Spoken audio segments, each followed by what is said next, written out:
And a young girl is going viral for calling out the nerds, as she calls them, in a very, I'll call this a hot take. This is most definitely a hot take.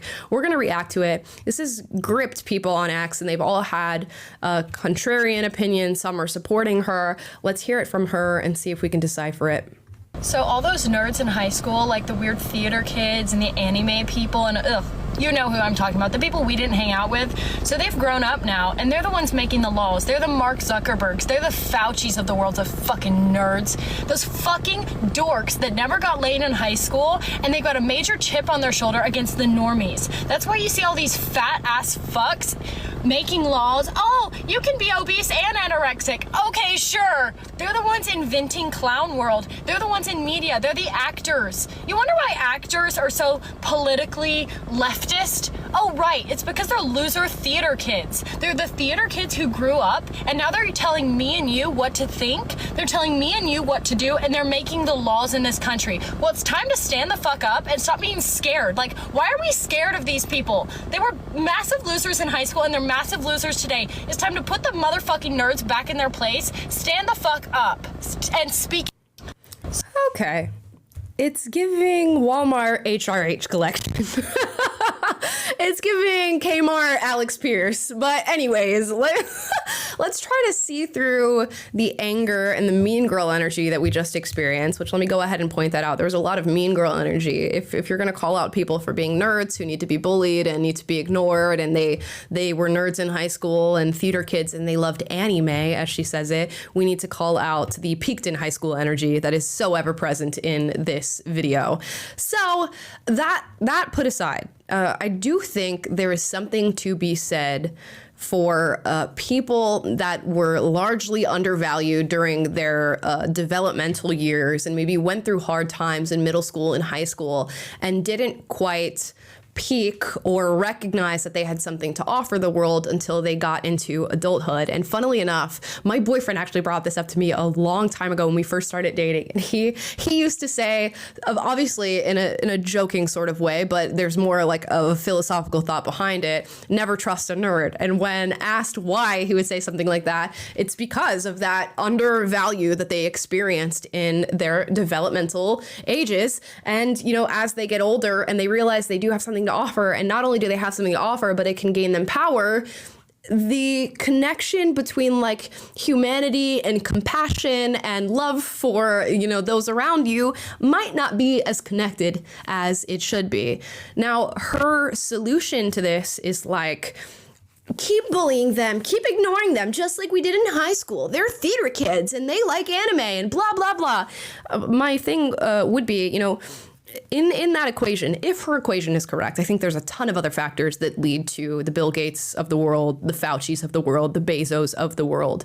If her equation, though, does work out in some way, maybe we could get rid of the bullying part that happened in the early developmental stages, and that would lead to, you know, more compassion and love for humanity in the later stages, rather than saying we should continue the bullying into their adulthood to make sure that they know that they're still not valuable as human beings. So she lost me along the way there. Maybe had we not bullied the people in the first place, they'd be doing okay. And again, I don't know Bill Gates' history or Jeff Bezos or Dr. Fauci's history. I don't know that they were bullied in their younger years or how they experienced life. But I can imagine that for every person, you go through, you know, the peaks and valleys of life, the highs and lows, and some people don't truly get to experience being valued by society until they're much older. And I think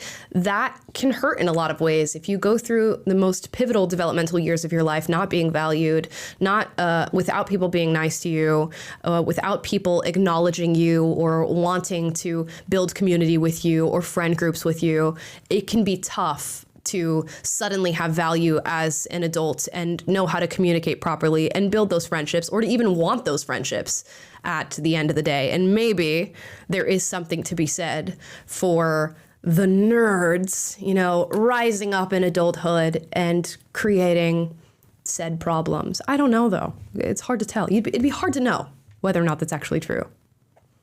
I mean, we do have the kind of evil genius archetype that we see in stories and in media. I'm thinking of like everything from Mandark in Dexter's Laboratory to like I don't know, the Steve Carell character, I think, in Despicable Me. I mean, we all know that like, okay, high functioning, highly intelligent person who was probably suffered some kind of loss or mistreatment or injustice in their background that has caused them to take on this vengeful, nihilistic hatred toward the world and wanting to collect power so they can pay back the world for the injustices done to them. And I think that's an archetype in story because that's a real thing that humans deal with, and that we all will face in one way or another. The difficulties of life will face rejection, and even I think bullies. Why do they bully? Out of insecurity themselves. So there's a certain commonness to the humanity of it all.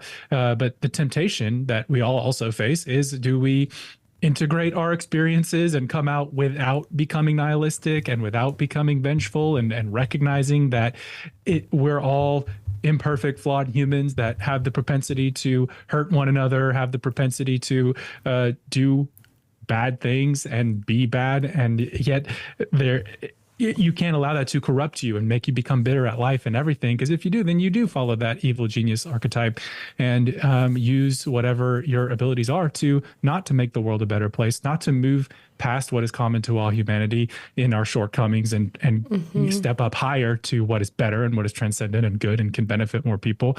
So it's interesting that this is played out in story, but the girls' solution that we didn't bully them hard enough, that we need to bully the Bill Gateses of the world now, I don't think that is going to foster much of the good that we are looking for in the world today. And I guess last note, I do like to think that maybe a better, because you have Bill Gates on one side, that is the first person that came to my mind of the like sort of evil genius, like, why are you buying up all that farmland, bro? What's going on with all these organizations that you have, and you're moving money around, and all this political influence, and it's all under the guise of doing nice things for the environment and stuff, but you're supporting the one world government and trying to collect power so you can assert it in the ways that you want to. It's like, that's kind of scary. But on the other side, I do look at someone like Elon Musk, who probably was pretty antisocial. It's been speculated he's on the spectrum in some way or another.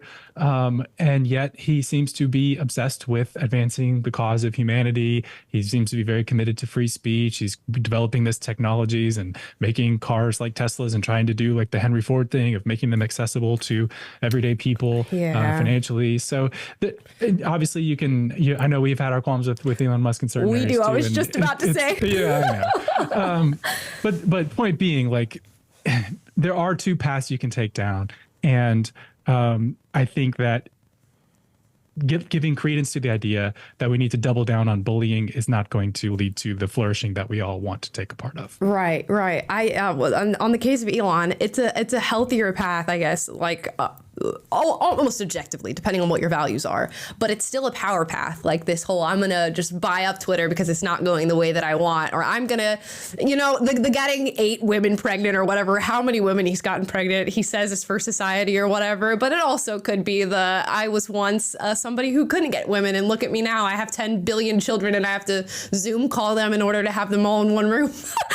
Oh, sorry, Elon. We're not going to keep coming after him on this platform. But there just does seem to be a little bit of a through line there. And yeah, there is something to be said for people who were ignored. And it does sort of have a through line with the next story that we're going to get into, which is in gaming. We're also going to talk a little bit about pageantry, although we've got another video coming out on the second channel about that. So I'll hold off on giving full thoughts. But a lot of people have been talking about gaming and the gaming world, and specifically game development and the development of female characters within gaming. And I'll show you some pictures because Xbox just recently did a showcase of some games they have coming out, the characters, all that fun stuff. And people have some major issues with the female character development. Typically in video games, you see like the super hot female with the unrealistic Victoria's Secret body and the big booty and like a beautiful face and all this stuff. And they get actual models into, get, scans of their face and pictures of their face and create these characters. This is the way that female character development is looking in the year 2024.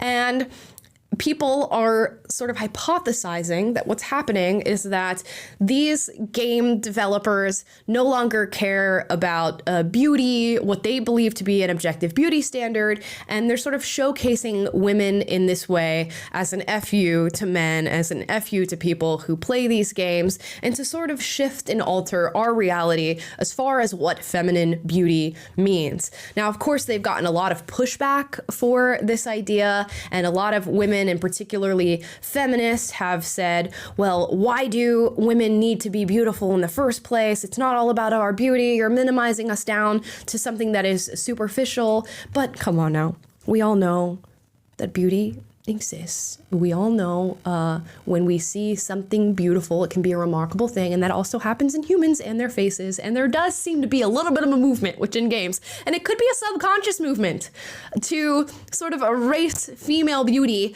from these platforms. Here's another example. This is Joanna Dark from the Dark Perfect game, or Perfect Dark, something like that. Dark, yeah. Perfect Dark, sorry. And this is what she used to look like, and now this is the the new iteration of the character. Which, be so for real right now. Be so for real right now. If you were actually trying to remake what I just showed you in the original cartoon and the original animation, this is not what you would be creating. Be so for real right now. Don't even try me on this. And you have to ask, why is this happening? And I think it actually ties back to what the nerd girl was talking about and saying, is that when these people who have maybe been ridiculed or unappreciated or undervalued, at least by their metrics in society, get any position of power, and that could be power like that of Elon and Bill Gates and Jeff Bezos, or it could be the power of being able to create your own video game and just being able to create one character within that video game. You, instead of adhering to the reality of what is beauty, what is aesthetically pleasing to people, you decide to use that little bit of power that you've now gained and that little bit of influence to strike back at people a little bit and to influence their perception of reality, because that's something you get to wield now. Here's another female character that apparently was shown in this showcase, which is looking a little bit like Fiona from Shrek in her ogre form, real deal ogre form. Tell me it's not happening. Guys, just tell me it's not. Tell me I'm crazy. Tell me I'm cuckoo crazy right now. Cuckoo for Cocoa Puffs, because it does seem to be exactly what's happening. And then we watched this past week as a transgender woman won a pageant, Miss Maryland USA. And then we watched as an obese woman won a National American Miss pageant in Alabama. And you see these things, and of course, this is not the fault of the trans woman or the obese woman for winning these pageants. If given the opportunity to, again, build a little bit of power, have the privilege of winning a competition, most people will take that opportunity. It is on the institution at large that allows these things to happen and tries to shift and bend your reality. And it's the same thing. People that have largely gone underappreciated in society or undervalued, trans people, people who are overweight, now we have the ability to change the rules, to shift the way the game is played. We are going to shift it in our favor and hope that people just take it on and say, this is beauty. This is a role model. This is a pageant queen.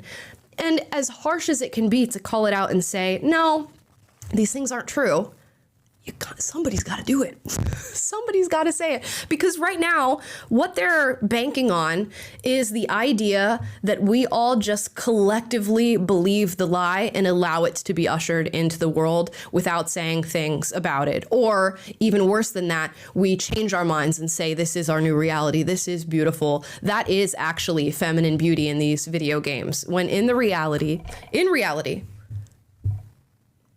we know it's not.